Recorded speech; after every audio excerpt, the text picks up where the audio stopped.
Dear friends, we have all been witness to a grand illusion, an illusion so seamless, so vast, that it has not only shaped our financial markets, but has rewritten our very perception of what power and success look like in the modern economy. The illusionists are not mere entertainers. They are the tech oligarchs, the titans of the digital age, the so-called Magnificent Seven. They do not simply create products, they create confidence. They conjure valuation out of perception. They have built an empire not on earnings, not on fundamentals, but on belief. But every illusion has its limits. Every grand trick must at some point reveal its mechanics.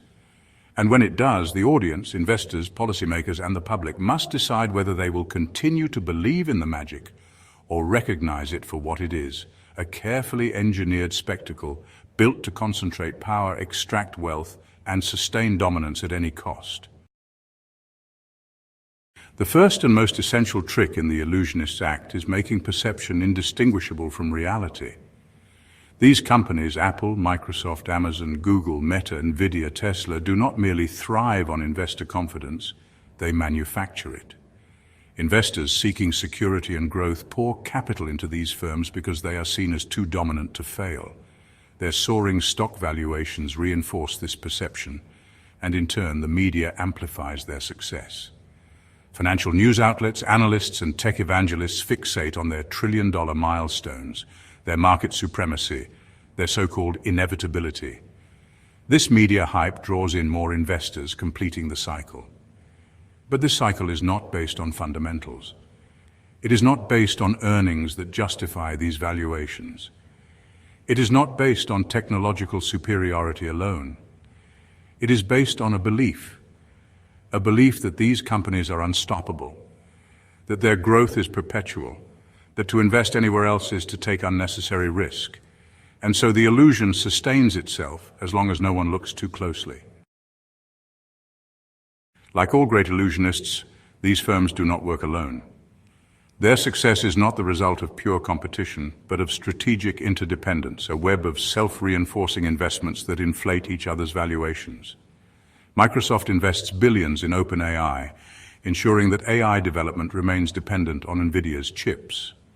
Google pays Apple billions to be the default search engine on iPhones, creating a mutually beneficial financial arrangement that solidifies their control. Meta, Amazon, and Microsoft all rely on overlapping cloud infrastructures, artificial intelligence models, and advertising networks, making it nearly impossible to determine where one company's influence ends and another's begins. This is not free market competition. This is an ecosystem designed to reinforce itself.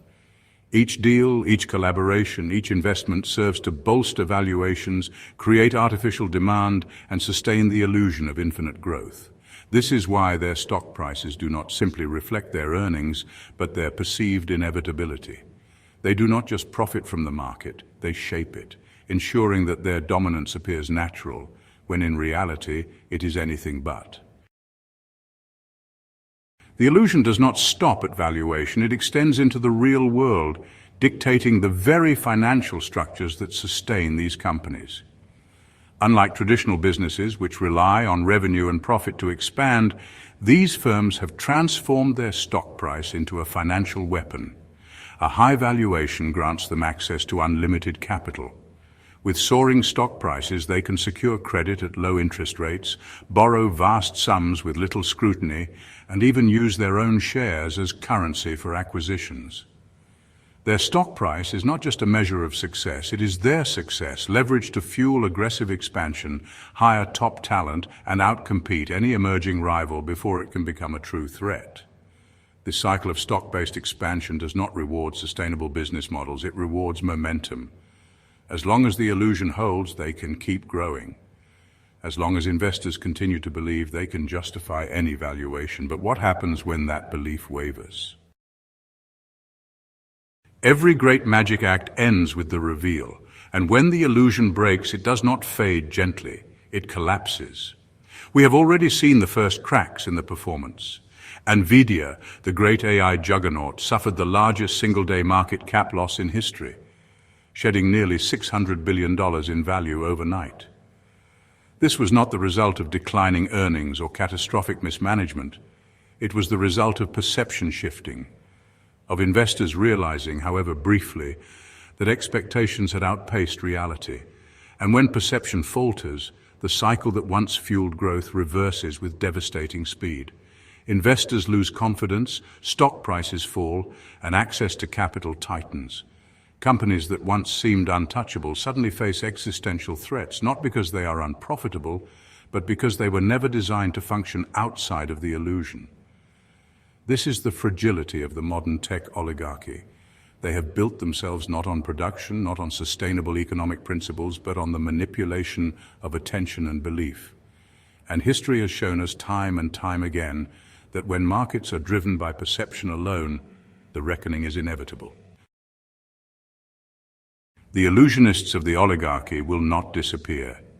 Even as the cracks form, even as the reality of inflated valuations and self-dealing practices comes into focus, they will work tirelessly to sustain the magic. They will shift narratives, adjust expectations, and find new ways to keep the illusion alive. And when the next wave of technological hype emerges, whether it be AI, quantum computing, or something yet unimagined, they will be there, ready to take center stage once again.